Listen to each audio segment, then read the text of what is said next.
Hey everybody, welcome to the Ronline Report. Wow, what a guest today. What a guest. This is a guy I've known since before he turned pro. He's one of my favorite people in the sport, and I can count those people on one hand and still have probably like 4 fingers left. This is Evan Centopani, everybody. Welcome, Evan. How are you? Hey, what's going on, guys? Obviously, thanks for having me, Ron. It's good to be here.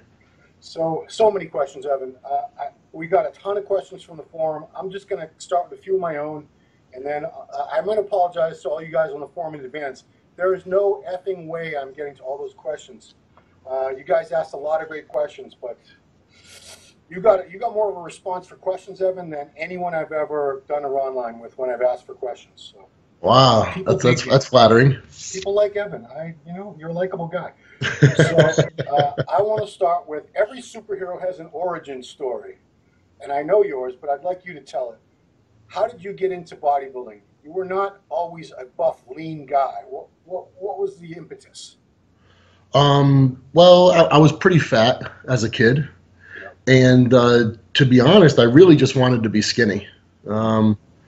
So I reached a point in high school, and I started running and starving myself, and I lost like 70 pounds, and I thought like, okay, I'm going to be so shredded and ripped, by the time I lose all this weight, and I really wasn't. And I didn't look how I expected to look, so I thought, okay, maybe I need to pick up some weights.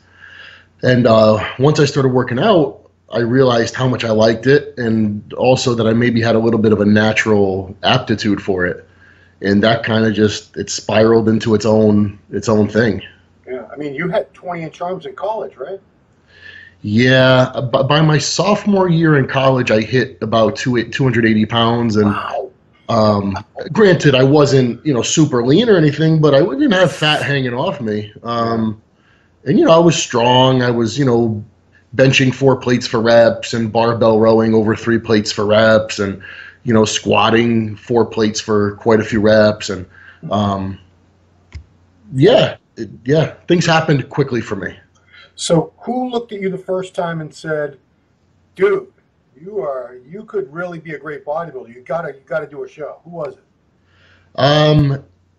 It was not even a year out of college, and I was working out at a local World Gym, and there was a guy who had started coming there, big guy, and we became friendly. We started working out together, and he said, dude, you should really do a show. And I was like, yeah, that would be cool. I'd like to. And he decided he would, give me some guidance and kind of help me through it. His name was Ron Rich. We're still friends to this day. And, who knows? If it weren't for him, I don't know. Maybe I never would even have done a show. Yeah, I mean, I remember it was the Atlantic States was your first show, right? Atlantic States, 2005. Because Ron, I don't even know how I had been in touch with Ron, but I knew Ron somehow. And he emailed me your pictures. He says, you got to see this buddy of mine. He's 24 years old. He just won the Atlantic States. I get people you can imagine every day, right? Someone's telling me, oh, this guy I know is great. I'm like, yeah, whatever. And then the pictures came like the next day. I'm like, holy shit, this Ron's right. This kid, Evan Centopani. Wow. This is his first show. I think you were already like 220, 225 at that point. I weighed in at that show 225 and a quarter on the dot. Yeah, and conditioned. You had the condition from day one, which some guys never ever get after many years. So that was 05, I believe, right? 2005? That was 2005. And I was 23 years old. Wow. But, and granted, okay, if you start weight training when you're 15 years old, in the beginning it's not very serious. But probably from the time I was 18 to when I did my first show, I was pretty diligent, in my efforts. I always took it very seriously. I don't know why. I just did. So by the time I was 23, I was able to have built quite a bit of muscle. Well, I'm going to step back because I've met your dad, Victor. How is Victor doing, by the way? He's doing good. He for the first time in over 6 years, he's actually, I hate to even use the term, but cancer-free. Wow, thank God. Yeah, which is a long ways away from where we were about a year and a half ago, where his doctor had told him, that's it, man. Like, there's nothing else I could do for you. And, you know, pretty much to us, just try to keep him comfortable because that's it.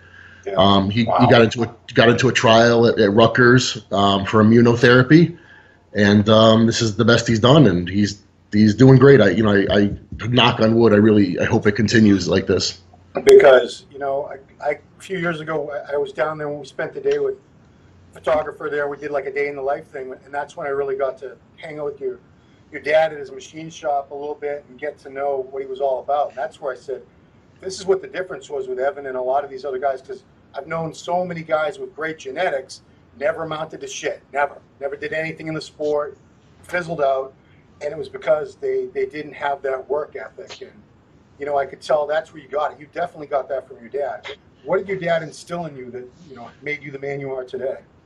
I think, you know, with my father, I always just saw somebody who, regardless of how he was feeling, he would just keep going. You know, there was kind of just this relentless, you know, day in and day out, you keep going, you keep doing, you don't stop.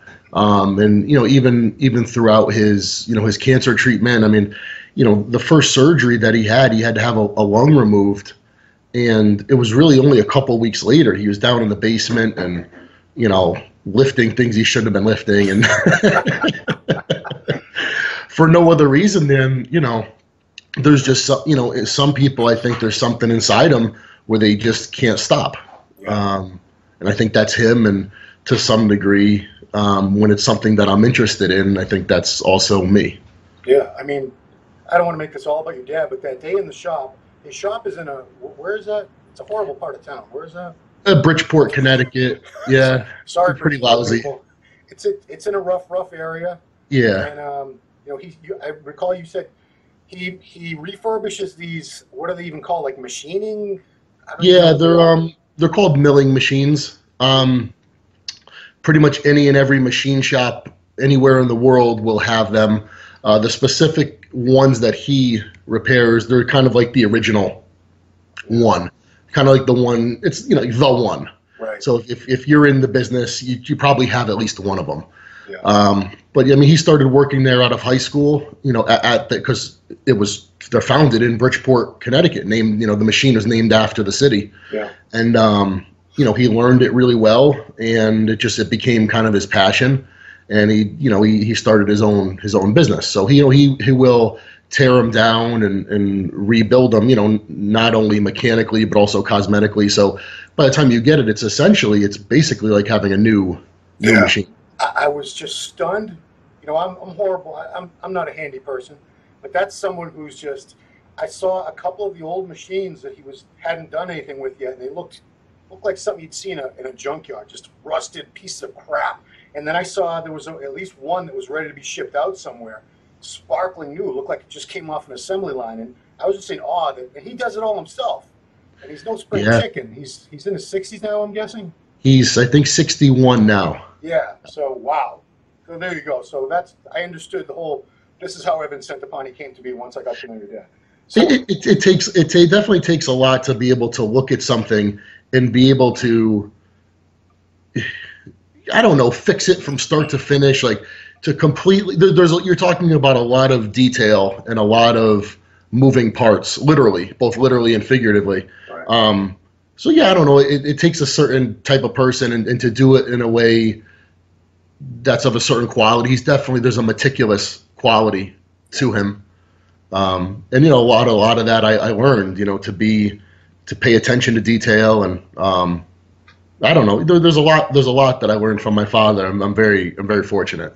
Right on. So you got into the sport fairly young, and you actually became what I consider a full-time bodybuilder, someone who makes their living solely from the industry at a young age. But you know, you had a pretty stable job. Was it a claims adjuster or an insurance adjuster up until that point? Title insurance, title searcher. So, you know, was it a risky thing for you? Did you have any fear that I'm taking a big chance by leaving this behind and just being a full-time bodybuilder at the age of like 25, I think it was? Yeah, I was 25, yeah. You know, when I started in the title insurance, because my uncle had a company, so still does. In the market, you know, it's all based around real estate, right? So at the time, 2002, probably 2001, 2002, I started learning it when I was in college. And, the market was booming. And the amount of work, the volume was incredible. So you could do, you could put in a good day's work and do well. Yeah. By 2000, I turned pro in 2007. Yeah. By 2008, the market took a giant shit, and the housing market really hasn't been the same since. So really the situation was you could put in a day's work and not really make a whole lot. And financially, it didn't make a lot of sense. And on the other hand, I had some good money coming in, via sponsors at the time. I was, with Muscular Development and with Universal, who I'm still with now. Yeah. And I just said, you know what? I don't know. It just doesn't make sense. Had the market never slowed down, I probably would have kept that job. Okay. Just try to obviously always save as much money as you can. Right. All right. I'm gonna get to some of these questions because there are a lot of them. And I want to let these people have their questions. Fabian Gym Food.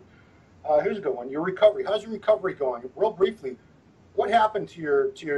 How did this injury happen, and what's been the process like recovering since? I was in my driveway one morning. It had snowed the night before. It was slippery, and I began to slip. And when you start to slip, right, your body is fairly relaxed, right, and you start to fall backward. So just as almost like a reflex, you suddenly tense the muscles, in your legs to try to bring yourself back forward. Right. And I think it's just that sudden contraction in the muscle. It ripped the quadricep tendon clean off my kneecap.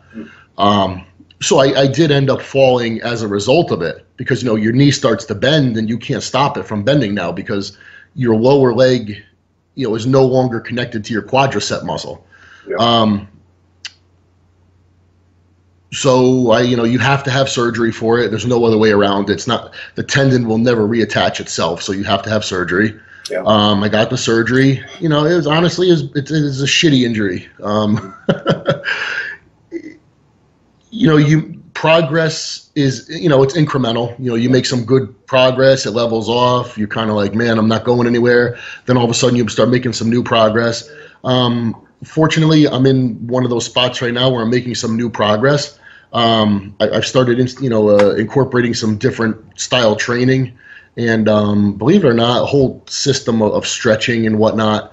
Tuttle, who's a good friend of mine, he's been working with this guy Jordan Shallow, who calls himself the Muscle Doc, and because Chris had a knee injury, and Chris right now, his legs are like incredible. He's like, dude, my injury is gone. It was like for a year and a half, it was just driving him crazy. He couldn't train right. He like barely trained at all. So he did like a complete 180. So I said, well, you know what? Let me get on board with this guy. And since he's been helping me, it's been helping. I've noticed more improvement in the size and the strength of the leg in the last probably 2 months than I have in the last, I don't know how many months. Wow.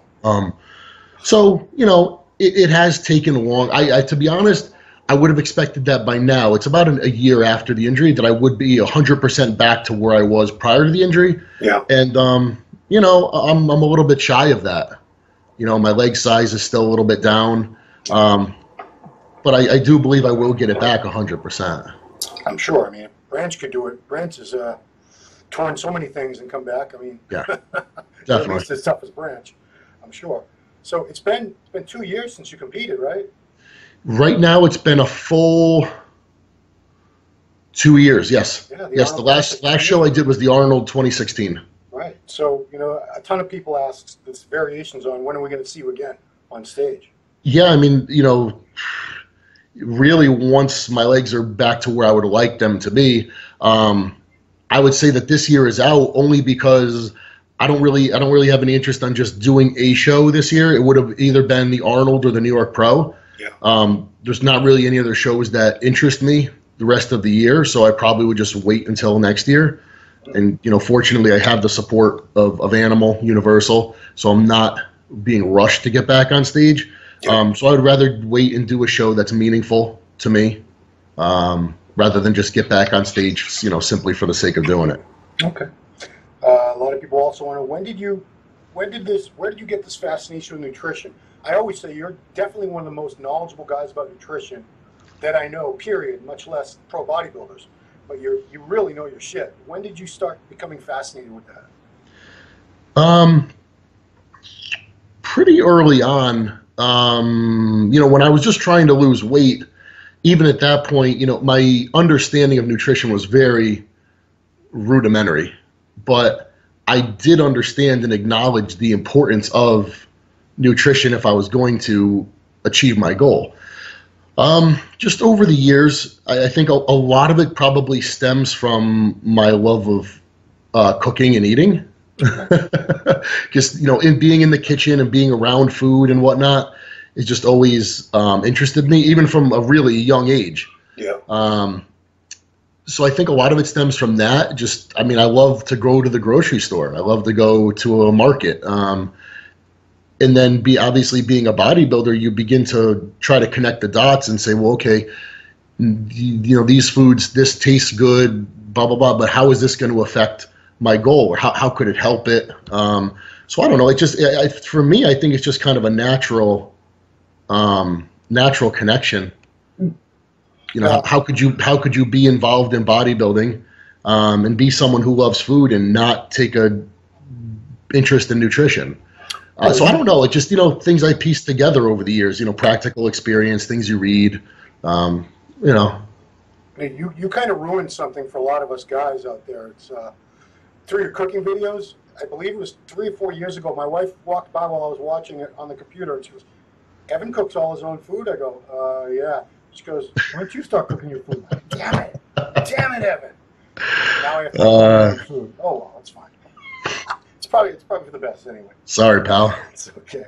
A lot of people want to know what your plan for life after bodybuilding is. You're 35 years old, so my thing I'd really want to know about that is, you're like 270 pounds right now, roughly. Actually, just a little bit over 280. 280, okay. So that's a lot of weight to carry. Even though I'm sure you're very healthy compared to other guys who are 280, we both know it's not healthy to carry that much mass on a human frame. It's just it's strain on the organs and everything. So, of course, especially now that you have 2 daughters and everything, what are you going to do when you're done competing? Are you purposely going to trim down? I think, well, yes. I mean,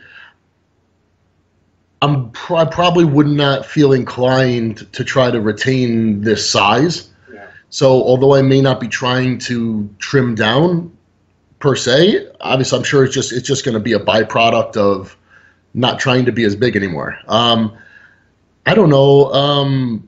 I've never been a small guy. Right. So, I think I could probably be very comfortable and very easily maintain, somewhere around 250 pounds. Yeah, I can see that. I can see that. And I think I would be happy. I think I would feel good, both physically feel good, and I think I could feel good about, just being there and not be too concerned with the stress that I'd be placing on my body. I mean, one person at 250 pounds may be placing a great deal of stress on their body. Right. Another person at 250 pounds, they may carry that very easily. Right. Well, like you said, you were never a small guy, so for you to carry that weight, it wouldn't be a struggle. You wouldn't have to be pounding food and doing dangerous things that somebody else to 250 would have to do. I mean, I graduated high school at 2 1/4, so. Oh, good Lord. Would you ever consider classic physique? Be quiet, Michael Edwards. Come on, Michael. Don't be ridiculous. Until what age do you want to be a competitive bodybuilder? Do you have a time limit on this? I don't. Regarding the comment about classic bodybuilding, that's an interesting one because you see a lot of comments from fans and whatnot, and they're suggesting that so and so should drop down to classic and whatnot. Yeah. Just my 2 cents for what it's worth. I think a lot of times it's hard to look good on the way down. It's much easier to look good on the way up. Like take for example someone like Jay Cutler. Jay Cutler, if he were, in his early 20s and he's competing at 240 pounds, that 240 pounds would look very different than Jay Cutler at the end of his career competing at 240 pounds. Yeah. So I think it's hard, like when women's physique came out, you had a lot of female bodybuilders saying, okay, I'm going to drop down. Right. And it just didn't look right. You know, once you've already been a certain size, it's tough to look good on the way down. Yeah. Okay. He had a question that's legitimate, Michael Edwards. What do you think about Dallas passing? How did that, you know, we all felt bad about it. How did that hit you when you found out Dallas passed away? I mean, we've had our share of guys passing away who are done bodybuilding. Right. You know, they're in their 40s or their 50s and whatnot. But we haven't had anyone Dallas's age. It was a total shock. It was a total shock. You know, I sincerely believed, you know, when people were early on saying, you know, look, dude, he didn't choke. There was some type of cardiac or cardiovascular incident that took place. I said, well, you know, you don't know that. That's very possible. Rare, yeah, but it's not impossible that somebody could have choked on their food. So I almost really kind of to a degree, I didn't believe that it would be something other than him choking. Yeah. You know, well, I know what you're saying. It's because, you know, whatever he was doing, you would still think at 26, whatever you're doing is not going to have that impact on you yet. You would have expected that maybe when he was 35 or, you know. Yeah, you wouldn't think you could possibly do that much damage that soon. Right. And, you know, and also, you know, with Dallas, people say, well, he was 350 pounds. Yes, true. But you got to keep in mind, he was a big kid. I mean, here's a kid who in college was probably close to 300. I mean, he's not a small guy. I believe he was over 300 in college as a football player. So I don't, you know, for him to be over 300 pounds, I don't think was that crazy for him. But, you know, when we started seeing, you know, some of the autopsy stuff and you say, wow, man, like there was some serious changes that had been made in his body. And again, I don't know if this is true or not, but, you know, a lot of people speculated as to how much, you know, the dosage of drugs that he had to have been doing for his blood levels to be what they were. Yeah. And it just, I don't know, that seems like such an astronomical amount. Right. That, I don't know. I mean, did it happen? I guess so. I mean, I don't know, but it's just,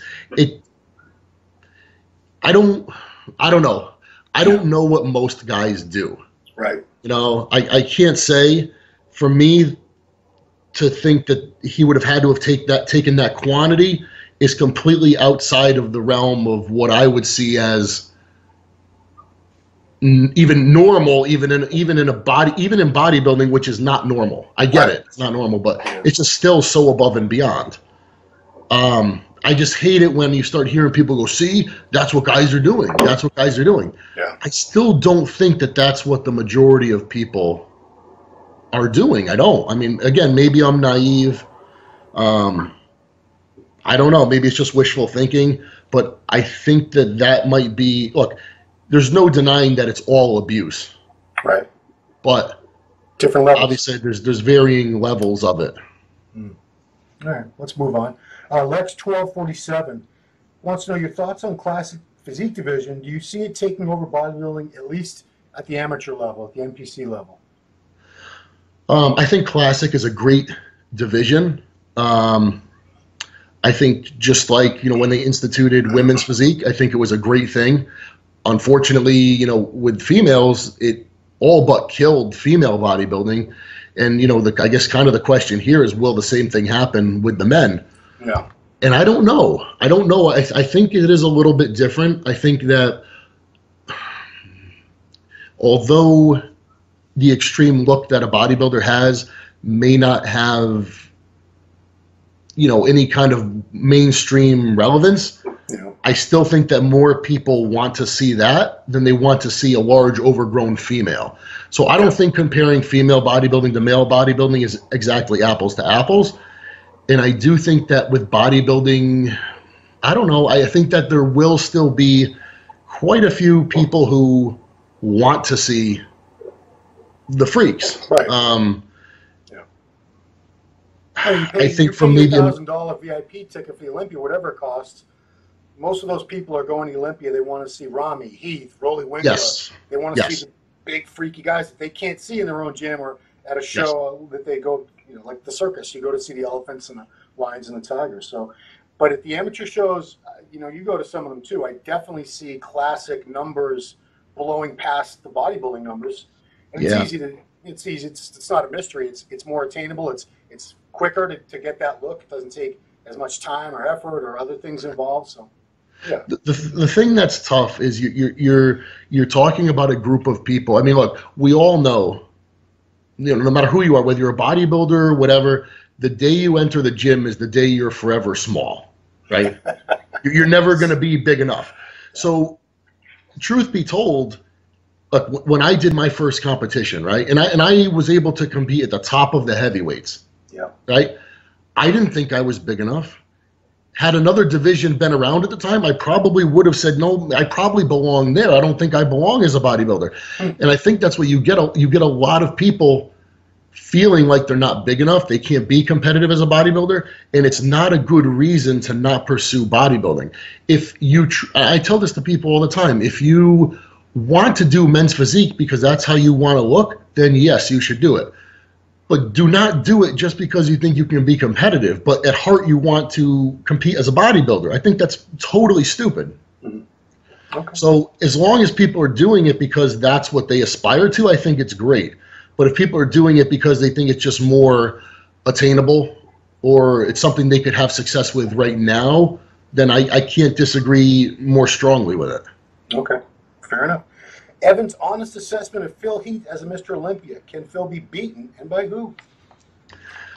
I happen to be one of the people. I mean, I read the forums, and I don't know if it's just, granted, I mean, I'm at MD a lot, so maybe it's just the people at MD, but, I mean, Phil gets a lot of hate.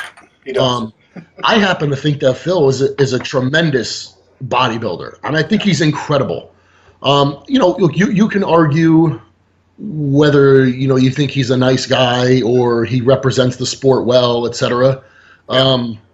That's your own opinion, but to be like, Phil sucks, he would have gotten crushed by the guys from the 90s, he looks like shit, you're out of your mind. I think you're out of your mind. He looks fucking incredible. Yeah. On his worst day, everyone else is still so far behind him. Right. Can he be beaten? Yeah, sure. He can be beaten, but he's so much better, I think, than people give him credit for. Yeah. I think physique-wise, I think he's an incredible Mr. Olympia. Yeah. Phil said it at least once, because you guys will appreciate me a lot more when I'm gone. Well, that's everybody, right? Yeah. But I think that's true, though. I mean, he gets the people that are talking shit about him now. I bet a lot of them will look back and go, he actually was really, really good. It was great. He just didn't like the guy because he used to put all his sneakers on Instagram and this and that. But whatever. I think people let their personal feelings for Phil, what they think of him as a person, influence their opinion of him as a bodybuilder. I mean, look, let's not forget. I mean, Jay is one of the best ambassadors of the sport, one of the biggest bodybuilders of all time, a great Mr. Olympia. By the time it was the end of Jay's career, everybody fucking hated Jay. It was crazy. Say he looked like a refrigerator. Jay's on the fridge, blah, blah, blah, blah, blah. Even Ronnie was getting some hate toward the very end of his Mr. Olympia reign. Yeah, I mean, I don't know. People are crazy. Well, nobody wants to see the same person win over and over again. That's all it is. It's just, yeah, I guess so, yeah. I get sick of it. Bolson, whose avatar is Jason Voorhees, I'm curious where he sees himself in 10 years. I said Connecticut, but, that's well, you'd be right for that. I'm not leaving here anytime soon. I love where I live, and I love the fact that my family is nearby. Professionally, I'm not sure. It's safe to say that I will be retired and out of the sport by then. Yeah. I see myself owning a business. I'm not sure I see myself working for somebody, right. Which there's nothing wrong with either. But I don't know. I see myself doing something business-wise on my own, running my own company. Yeah. Would it be in the nutrition supplementation realm like you're involved in now? Yeah, probably. Yeah.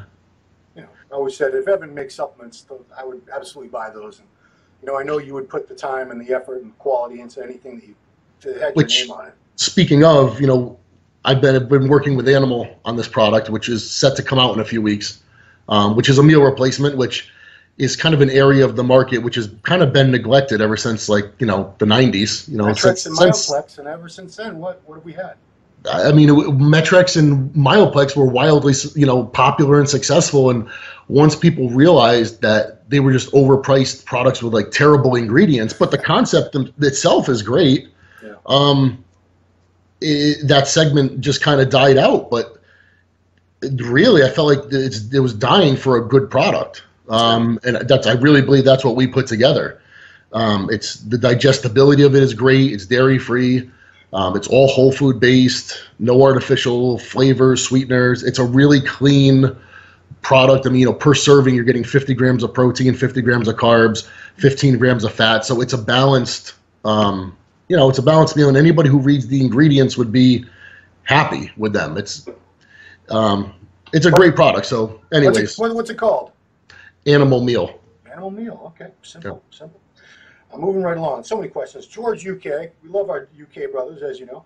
Said, seeing as you worked in the past with James Hollingshead and had built up a friendship with him, what one piece of advice would you give him or any new pro embarking on a pro career?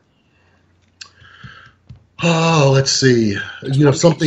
Something specific to James. I would probably tell James. Anybody who doesn't know James, incredibly nice guy. Great, just a good dude. He happens to have made some tremendous progress this past year. He turned pro about a year ago, and he's made some incredible progress since. My advice to him would just be, number one, just stay who you are.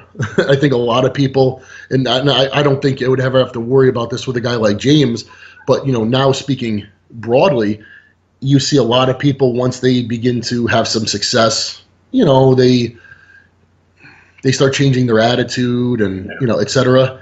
You see a lot of that. So I would say, to any up and coming pro or anyone competing in general, look, man, just because you win a show or even if you get your pro card or no matter what level you're at, even if you won the Olympia, it still would never qualify you as, having the right to be a cocky, dickhead. Right. So always stay, just be nice. Next question, it's related to a quote. I've quoted you so many times on this because, I steal from the best. When I asked you about tilapia one time, you said, I wouldn't feed tilapia to a stray dog. And my buddy the Goon says, tilapia, eat or avoid.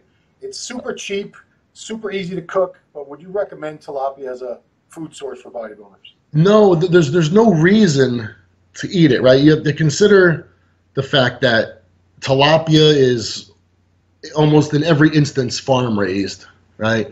Yeah. What does a farm raised fish eat? Corn, probably corn, maybe some animal byproducts, etc. Things that fish are not supposed to eat.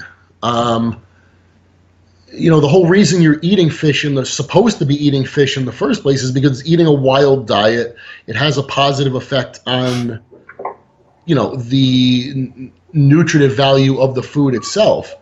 When you start feeding corn and things like that to a fish, it just negatively alters its profile, its nutritional profile. It makes it inflammatory.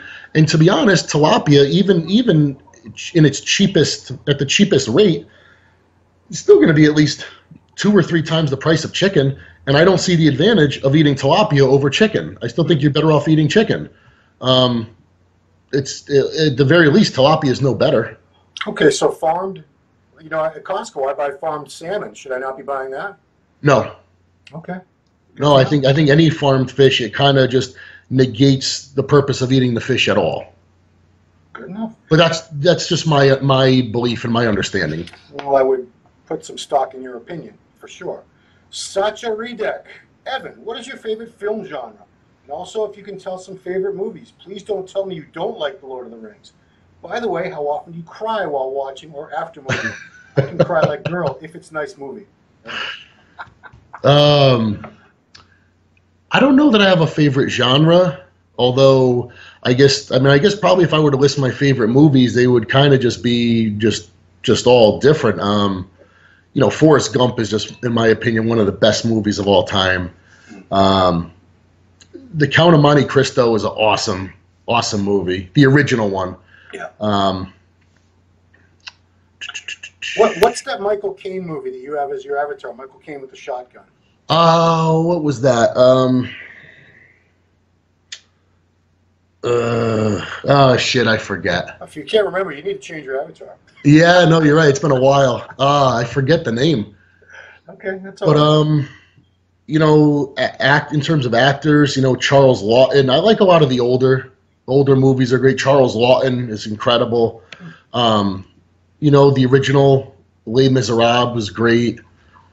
What else? I remember being in your house when I think it was that day we did the day in the life, and you were watching some black and white movies when we were leaving. Some super old movie. Yeah. There's a lot of good stuff. No particular genre. Okay. Yeah, I don't know. Okay, House. We're all over the place with these questions. House. What does Evan think of the modern day culture of drug use in bodybuilding? Does he shake his head when he hears stupid comments like "this is what pros take," or has he gotten used to the stupidity by now?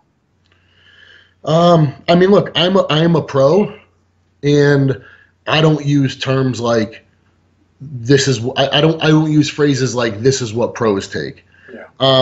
You know, to be able to say, quote, what pros take, you have to make gross generalizations. This is hundreds of guys we're talking about. Hundreds of guys and girls. Yeah, and you know, look, there's guys. What people don't realize.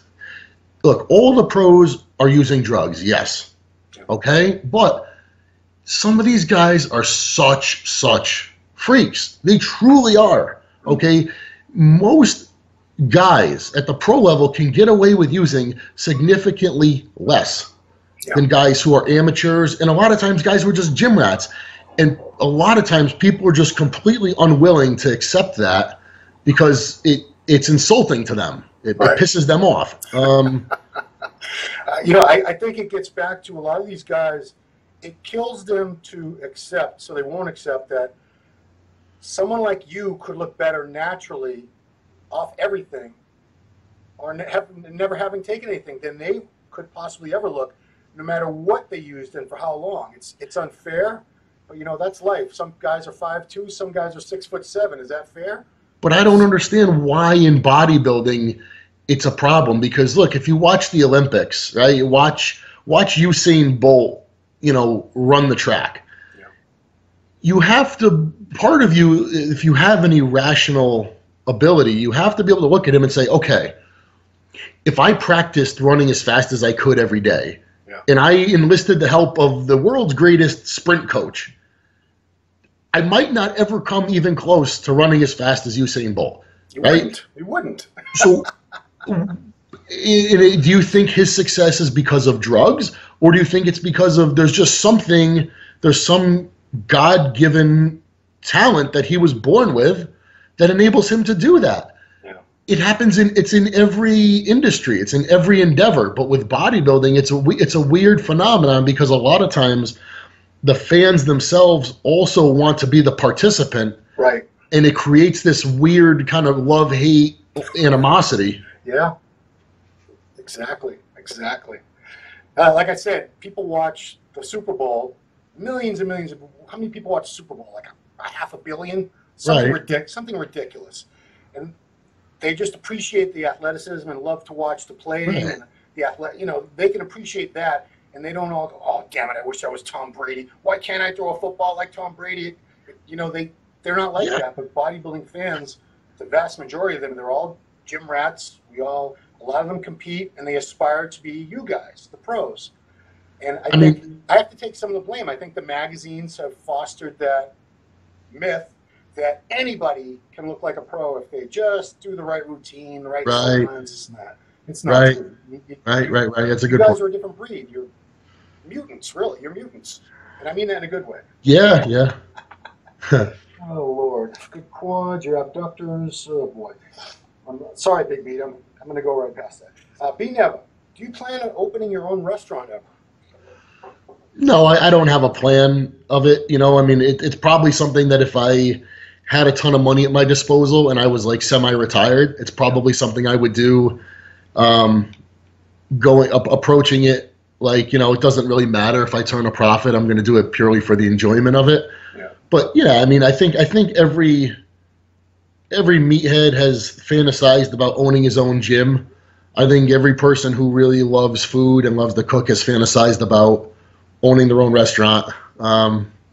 So yeah, I mean, it's crossed my mind, but not in any serious capacity. Okay. Pimo88, what is your philosophy on money? Bodybuilding is an expensive sport, but you appear to have done quite well managing your money. Someone with an above-average house but only drives an average used car is a sign of wealth and intelligence in my eyes. Well, you're not a flashy guy at all. I'm sure there are guys who earn less than you, but give the appearance of having more money because they have to have this car driving around, and they have to have 50, 60 pairs of Air Jordans in their closet that they can post on Instagram. Where did you get you're just really well grounded. You've never felt the need to blow a lot of money on stupid things or show things off. You're very different from a lot of guys. You've been that way since I've known you. So that's definitely from my dad too. I mean, my dad, he didn't go to college, but he always worked a lot, and he would always have things going on where he was making money. And, I kind of watched him, it's just because you make the money doesn't mean you've got to spend it. Yeah. B, I watched him do a lot with not a whole lot. And you watch some people, they make all sorts of money and they just don't ever really seem to have much to show for it. So, he taught me at a young age, it's not always what you make, it's what you don't spend. So I can be a little bit cheap. Look, I like nice stuff just as much as the rest, as the next guy. And there's certainly, some things that I spend money on. If I tell somebody, look, I spent, $8,000 on my, the oven in my kitchen, they look at me like I got 5 heads. But, or I spent $50,000 putting a patio on my house or whatever. Right. But, there's a difference between, anything pertaining to your home, you could really consider it an investment. Spending $50,000 on a car, if you've got, if you're doing really well for yourself, then I don't see any problem with it. For me, I don't know, I could afford a $50,000 car, but I don't know, a couple months ago I drove out to Cleveland to pick up a 2002, Infiniti QX4. It's like a Nissan Pathfinder. Yeah. That happens to be what I like. Yeah. It's a great truck. It cost me $5,000. It's mint, and that's what I like. I could buy, most any car on the road I could buy, but I just don't. I think it's stupid. Now your kitchen, I can attest to the fact that you put a lot of money into that kitchen. Yeah. I was there when you were you were doing it all. You were picking out. You were telling me the marble was coming from this place and that. Stuff like that. Obviously, you put a higher value on because it's your home and you're going to live there for theoretically the rest of your life. Yeah, I mean, look, a car, you're going to drive it for so long, it will eventually become worthless. My home will never be worthless. Right. Netflix shows. Social media. That's BNF asked that too. Social media has got to be kind of a conundrum for you because you're a quiet. You're a private guy. You don't blast everything. I don't know every time you take a dump, whereas some of these guys I do because they make a post about it. But you have to sort of be on social media these days, whether you like it or not, because it's such a big part of our industry, all industries, I guess, really. But bodybuilding. How did you reconcile the fact that you had to be somewhat active on, even though you probably don't want to be? Right. If I wasn't, let's put it, if I wasn't, in an industry where being something of a public figure to an extent is important, I would not have any social media. But you say, listen, look, I'm in the industry. This is what fans want. This is what they expect. Yeah. At the end of the day, it's business, and it is. Truth be told, there's some enjoyment that comes out of it, and it is a means for keeping in touch with people and reaching people, and there's a lot of good that comes out of that. But no, I don't have any desire to look. When I look at a lot of social media, people are posting things just constantly. if they're doing it purely for business, then I applaud them. I say, okay, great, you're really going at it. But most people, they might say it's for business, but really they're just fulfilling some kind of narcissistic need. And I look at social media and I just see a lot of mental problems and inadequacies and insecurities and just a desire to be acknowledged, and just it's like a cry, a lot of times just a cry for attention and help. Yeah, I mean, validation. People want to feel like others are noticing them and appreciating them for whatever, I don't know. It's just that people say, well, you should do more of this and you should do more of that. And I'll think to myself, I probably should do more of that. But you know what? I mean, at the end of the day, I don't know. I mean, everybody is who they are. And I don't know. Look, I am who and how I am. I can try to put more out. I could do that. Yeah, certainly. But I don't know. I'm only going to do what I'm going to do because that's just how I am. Yeah.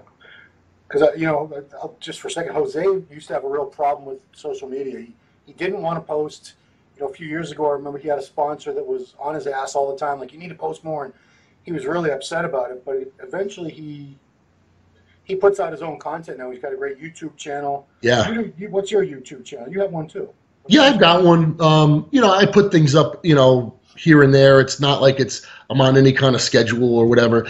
Truth be told, that is something that I would definitely put more effort into, just for the cooking side of things.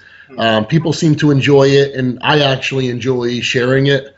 So to focus on, developing some kind of series, almost like a, food channel, travel channel kind of food, something that combines food with nutrition, with maybe, you're going here, going there. I think that would be great. And that's something that personally interests me.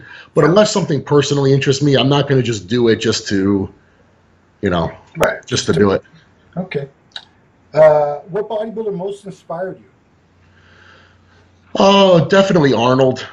Growing up, shit. I mean, there was nobody like Arnold. And I grew up in the '80s, so it was just really kind of perfect timing. Yeah. It's Arnold by a long shot. Okay. Favorite flavor of ice cream? Geez, I don't know. It's been so long since I've had ice cream. So you don't like ice cream? That's fine. If it was gonna be,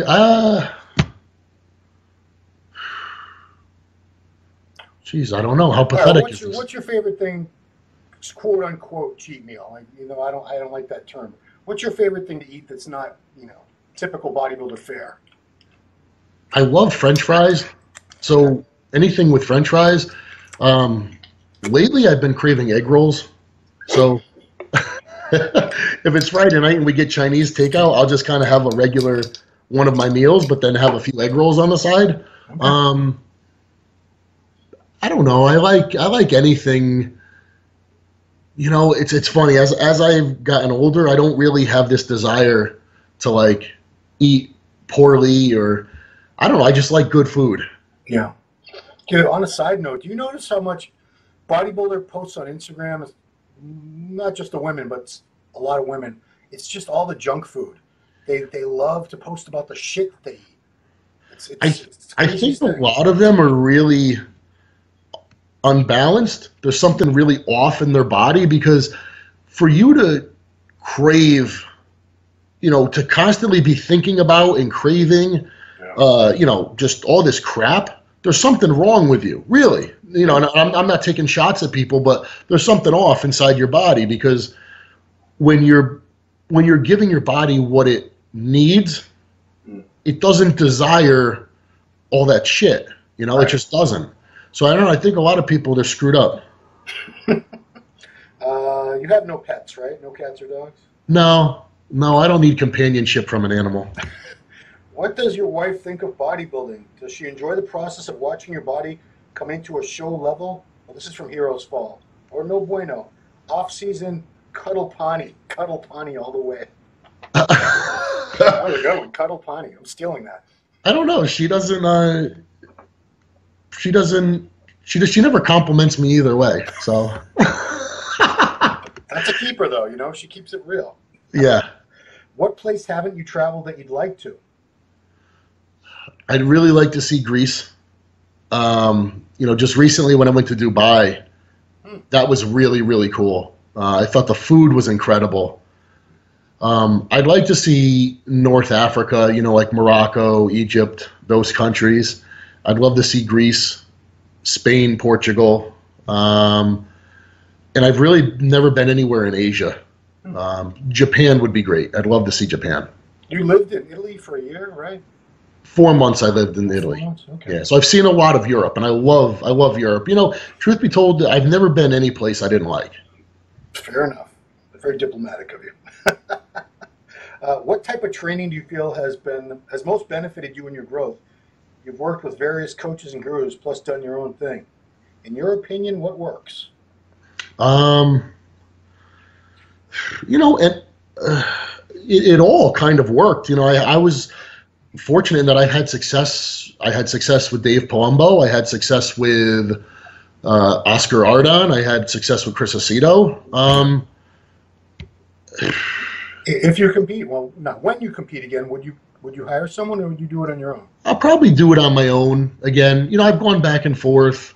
You know, 2009 was a great year for me. That's when I won New York, and I worked with Oscar, and I learned a lot. I learned a lot from Oscar. A lot of things that gave, you know, like when I worked with Dave, it was a lot of, you know, follow this and do that, and I learned a lot. But with Oscar, I learned to have a bit more confidence in myself and to make decisions based on what I saw, and that was a really tremendous gift, you know. Yeah.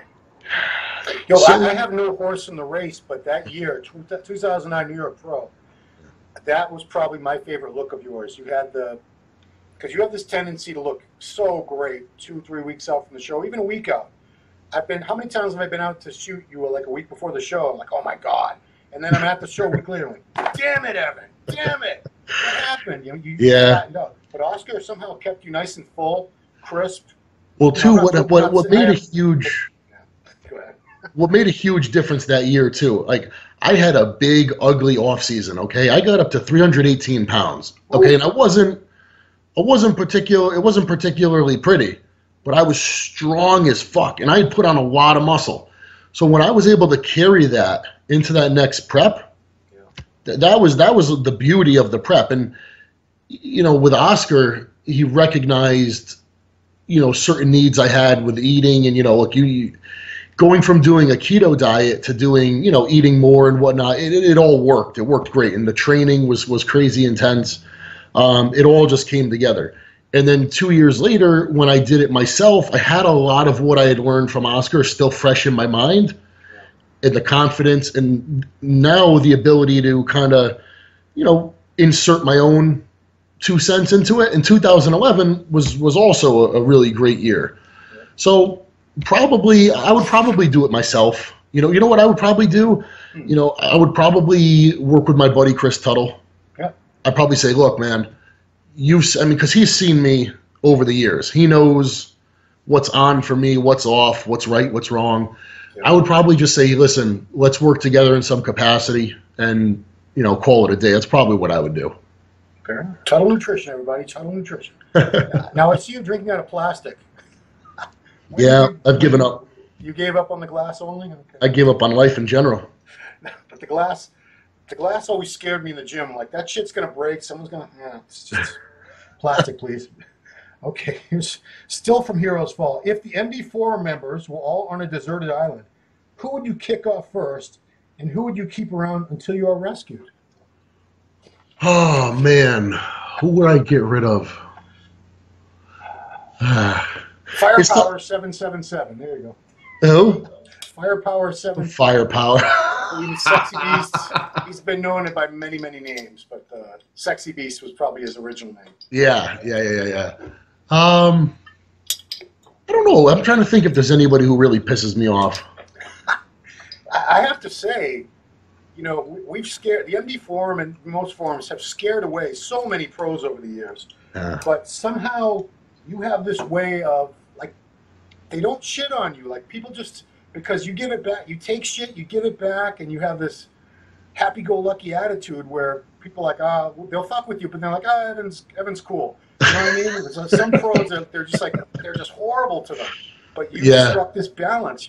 I don't know why, but I thank God, because it's great to still have you on that forum when everyone's gone. Most of the time, I think people, I don't know, they just, I mean, look, everybody wants attention. Everybody wants to be acknowledged. Yeah. So, I don't know, if I found that a lot of times you acknowledge somebody, even if you break their balls, but at the same time, you're not taking yourself too seriously. Yeah. And I don't know, it all just works out. I think that's the key to your likability, is you don't take yourself seriously. You're not like, how dare you? You know what? I've won this and that, and I'm a pro, and shut the F up, and let's see your pictures. You've never, I don't think you've ever demanded to see anyone's pictures. That always pisses people off. Still the same guy. Do you think you'll ever write a book or ebook on good recipes? No. Or staying healthy in general, something nutrition or health based. I would sooner develop some kind of nutritional series, where it's all on video and whatnot. That I could see. Yeah. Okay. 2014 or 2013 for the Arnold, I remember you getting criticism for having a flat chest. The next year you brought up your chest fullness. What did you do to bring up that weak body part? I don't know. I don't even remember. I probably just continued to hammer the shit out of it. I don't remember specifically, to be honest. Yeah. Well, I mean, it's such a common thing when there's a certain body type, and you fit into this. Very wide clavicles, very dominant shoulders, very dominant triceps, and so you have all that space here to fill in, right. And you have these two contributing body parts that are always want to take over. So it must have been a struggle. I know it was a struggle. I've seen you train chest many times for you to engage the chest without those giant shoulders and triceps taking over. Yeah, I mean, I've definitely gotten better at it over time. Learning to bench and to press, etc., more with my chest. I don't know. I mean, I probably will never have a really dominant chest or anything like that. But I don't know. I mean, in the front double bicep, it goes away. I really lose my chest in the front double bicep. But the rest of the time, it's usually it's all right. Yeah, I mean, it looks fine in the side chest. It looks fine in your crab shots and stuff. So it's no longer a weak body part by any means. Yeah, right. Black socks. That's my question. Where did the black socks begin? Everyone else wears, because they look like dress socks to me. I don't know what started the black socks. Have you ever thought of marketing? Black socks, say Centopani on them or something? Nah, I don't think people want to wear those. You never know. You never know. I don't know what started it. I wish I could say. Yeah. I think I was just wearing sneakers at the time, and I like to wear black sneakers. Yeah. And probably white socks with black sneakers look stupid. Yeah, you're right. It does. So it probably just started with that. Oh man, when you aren't cooking, eating, lifting, or wearing black socks, how do you pass your time? What are your leisure activities? Well, I think they forget you have 2 daughters now. So yeah, there's not really any time for leisure. If I'm not working or training, then I'm usually, doing something pertaining to my home or my family. Something that either needs to be fixed or cleaned, or let's go spend some time together and let's go here. But yeah, I'm not at any loss for, I'm never bored. Let's put it that way. I wouldn't think so. I'm going to make this the last question because I think it's a great way to end it. Evan, what legacy do you wish to leave behind, whether specific to bodybuilding or purely personal? That's a good question. I guess bodybuilding. Well, I guess maybe life in general, it's good.